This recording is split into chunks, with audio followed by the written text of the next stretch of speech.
We're back. So last night, England partied like it was 2019 as nightclubs reopened for the first time since the first lockdown. For desperate venue owners and employees, it was a relief.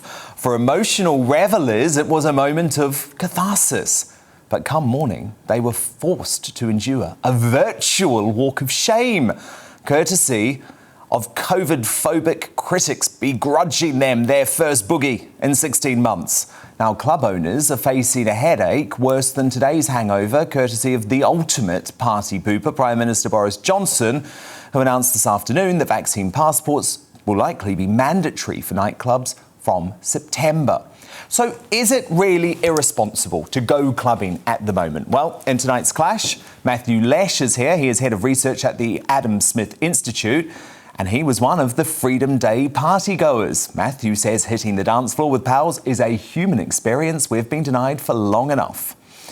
But broadcaster and author Matthew Stadlen says it's bonkers that clubs are opening again as infections rise, and he joins me live from Kent. So, Matthew Lesh, what was it like in these nightclubs yesterday? Did everyone go wild? Was there any sign of masks or social distancing? I hope not, but let me know. Look, Dan, there was definitely no signs of social distancing. The sweaty bodies rubbing up against each other, the music pulsing through your veins, the long queues to get into the toilet, and the overpriced drinks. I think for a lot of people, especially a lot of young people, the experience of clubbing is really a human experience. It's where we come together. Yeah, so these are your pictures that we're looking at currently, Matthew. We did find some love of clubbing and love of having fun. And this is at Jeremy Joseph's brilliant GAY Heaven nightclub in Soho. And I'm so happy to see these scenes. It really is like the pandemic didn't happen. And I celebrate that. But Matthew, Matthew Stadlen, you say, no. This is highly irresponsible. We're still in the midst of a pandemic.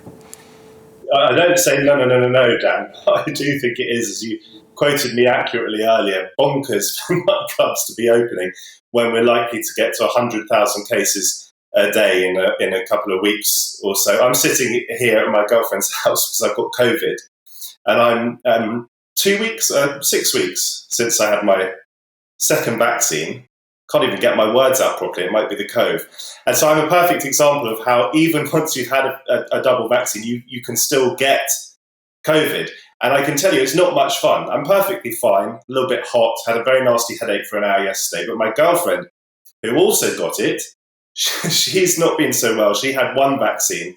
And I can tell you I'm really glad that I have been vaccinated, because if I hadn't, and I felt like I have over the last couple of days, with vaccines, it would be pretty miserable. It is clearly something we all want to get back to normal.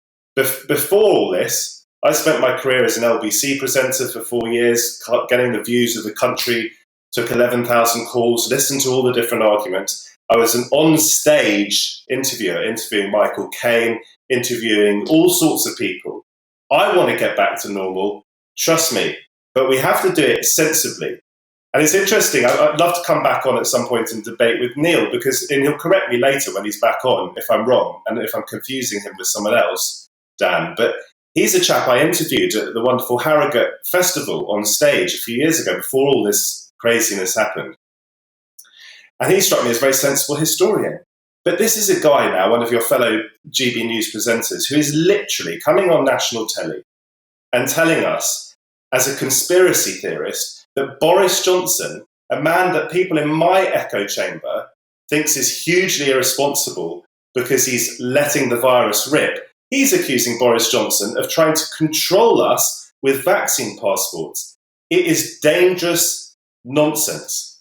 Your opinion, and he's allowed to have his opinion, and I don't see how it makes him a conspiracy theorist, given that the government has denied time and again that vaccine passports were necessary. I mean, Nadeem Zahawi, the vaccines minister, told me the introduction of vaccine passports would be discriminatory and wrong. So don't you think that we should question the government introducing something just a few months or a few weeks after they said that it was ruled out because it was discriminatory and wrong? Boris Johnson is one of the most disastrous, if not the most disastrous, prime ministers we've ever had. I'd say that with a bit of hesitation because of the Iraq war that Tony Blair took us into on such awful intelligence. Well, look, I want to come back to this issue of nightclubs, though, because that's what we're debating today. And I just wonder, Matthew Stadlen, you've got Matthew Lesh sitting here. He was out at one of these nightclubs. He was surrounded by these virus carriers, these vessels of potential infection last night. He was dancing with them. There was no social distancing. Do you think he is personally irresponsible for having done that, Matthew Stadlen? Just very, very briefly finish my point. I don't think this government wants to control us. I just think it's a shambles. U-turn after U-turn after U-turn. Just look at the comical U-turn that even you, Dan, must think was comical yesterday about their self-isolation policy. In terms of the night, of course, I've been critical of so many aspects of this government response, so many aspects. Okay. But I do believe it was the right decision to open up, and I do believe nightclubs should be open, because I think if we keep them shut, Matthew, we'll never ever get to a point where these businesses can reopen. But look, do you think Matthew Lesh was personally irresponsible last night for going out? No, I don't. I went to Wembley on the weekend as a double jabbed person because, having been a bit of a hermit last year and my mental health having suffered, I thought this year I've got to live life a little bit more. As it happens, I don't think I caught it from Wembley. I think I caught it from my lovely girlfriend, who was only single jabbed and was in the interior bit of Wembley for a long time. I don't think Matt is personally irresponsible. I just think he might very well get COVID over the coming week. Okay. Well, look, Matthew Lesh, there's a lot to unpack there. So how do you respond? Look, young people have sacrificed so much over the last 16 months in order to save the lives of their parents and their grandparents. They've gone through financial hardship, they've lost their jobs, they've been locked in their university dorms, their mental health has suffered, and some of the best years of young people's lives have been thrown away. And last night was an opportunity for a lot of young people. Some people probably had never in their lives been to a club if they were only 18 or 19, to get out there and have some fun. And ultimately, a life lived in fear is a life half lived. At some point, we're going to have to learn to more or less get back to normal. And that's a very difficult task. It's a very difficult task in the middle of a pandemic. And quite frankly, the reason why the government went ahead with this is because we know that there's going to be more infections, but we know we've also substantially reduced the links between cases and hospitalizations and deaths, as you have experienced, Matthew, because like you, I'm also double vaccinated. I know I can get COVID, but I know it's substantially less likely. And if I do get COVID, my chances of hospitalization, which are already pretty low based upon my age, are vanishingly small. And we cannot lock down society forever. We cannot lock down society forever because some people choose not to get vaccinated. People have to take their own responsibility in their lives rather than expecting everyone else to lock down and shut down. Okay. I mean, what are we going to do? Start shutting down clubs every single winter flu season, because flu comes around, because we know the flu. So why don't we wait? Why don't we wait for people of your age to get vaccinated? Well, for how long? Not everyone of your age. You look younger than I am. Not everyone of your age has been given the chance yet to be double vaccinated. And people who are young, believe it or not, are getting, in reasonably significant numbers, nothing like older people, we don't think, non-COVID. And that is a horrible and debilitating condition that I wouldn't wish on my worst enemy. We don't have all the stats on long COVID yet. But look, as you can see, Neil Oliver, my brilliant colleague, has joined me because Matthew Stadlen, you made quite a criticism of him, saying that he was a conspiracy theorist because of his views on the vaccine passport. We're all for free and open debate here, so I thought it was important for Neil to come in so he could address what you said directly. Matthew talked about the incompetence. I think that might have been the word he used, but if not something like it, to explain the way that Boris Johnson's government is operating. And I don't dispute that for a minute. I think, but just because a government is incompetent doesn't mean that it doesn't have an intention to exploit a situation. It just means that it's exploiting it in an incompetent way. There has been an undeniable pattern to the way this has gone.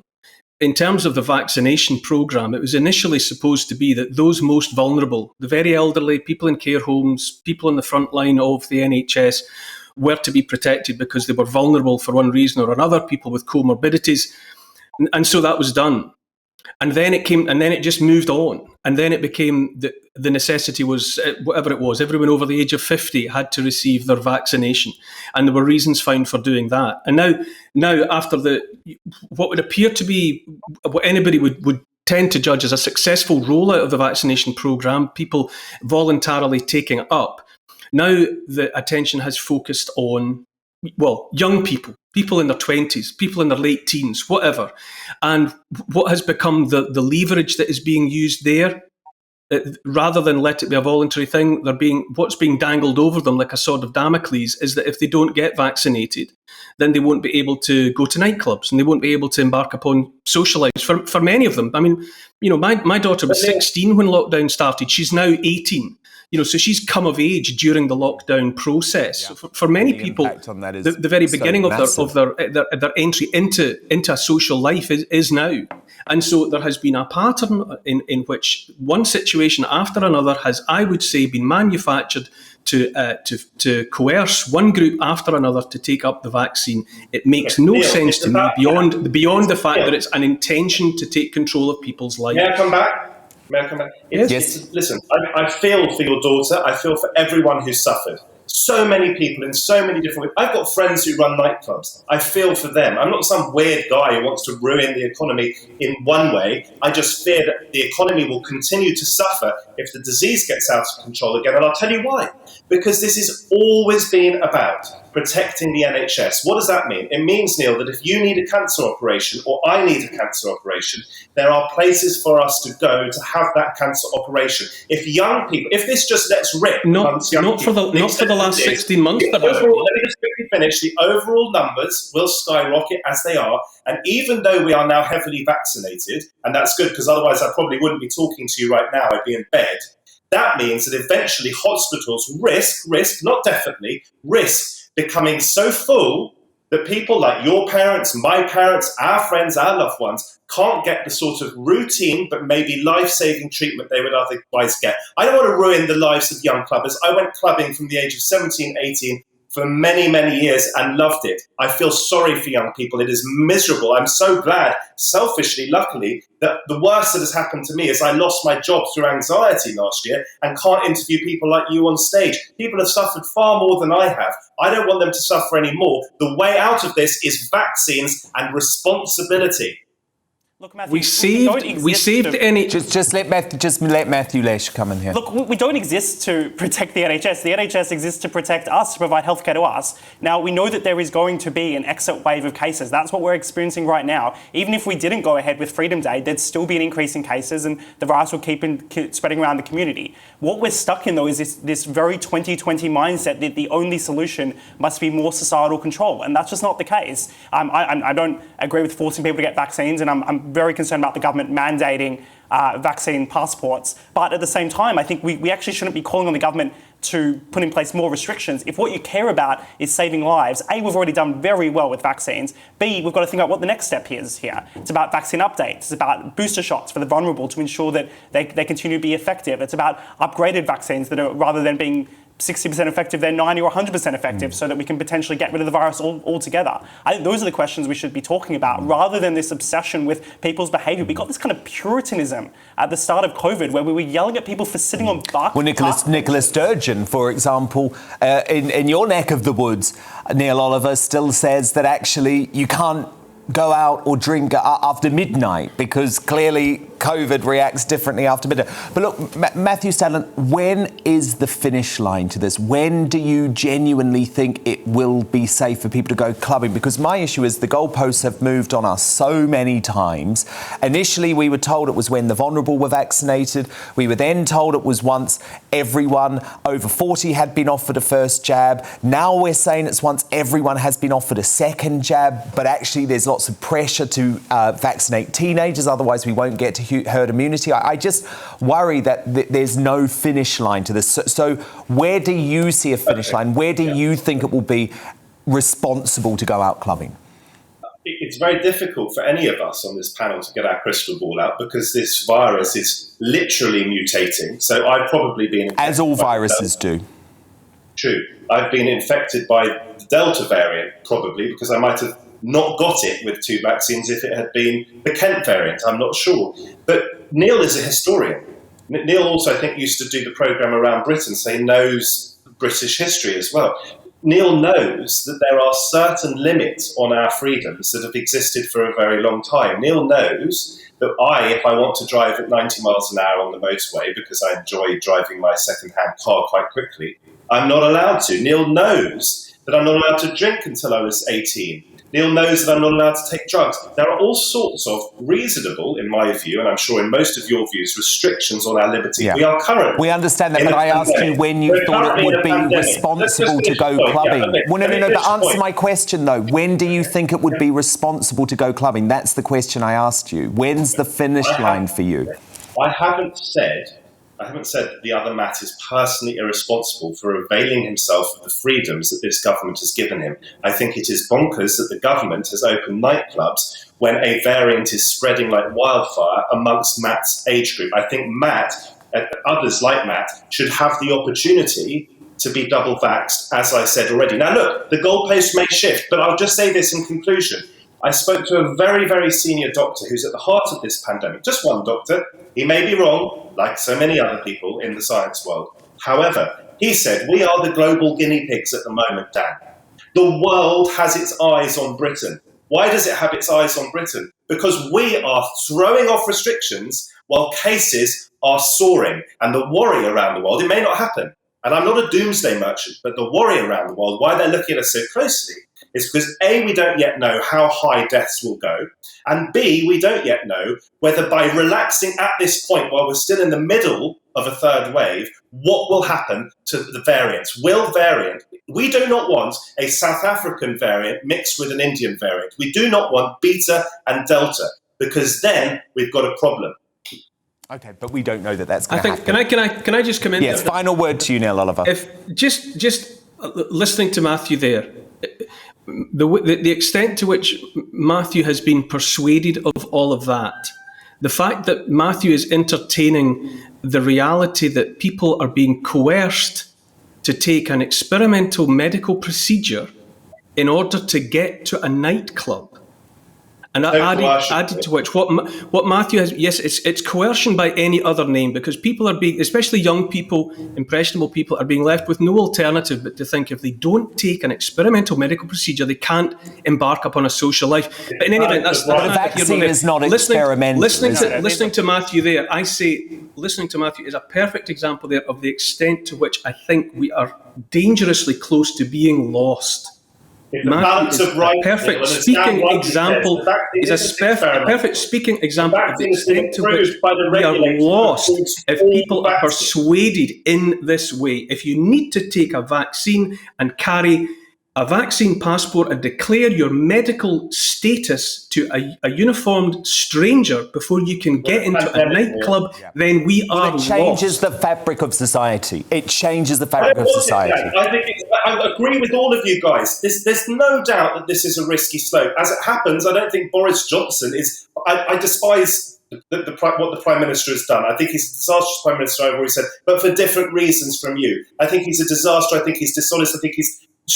I think tens of thousands of people have probably died as a result of his mistakes. However, I do not believe, which is why I called you, and I said so thinking about it, a conspiracy. I don't think Boris Johnson wants to control us. By the way, Dan,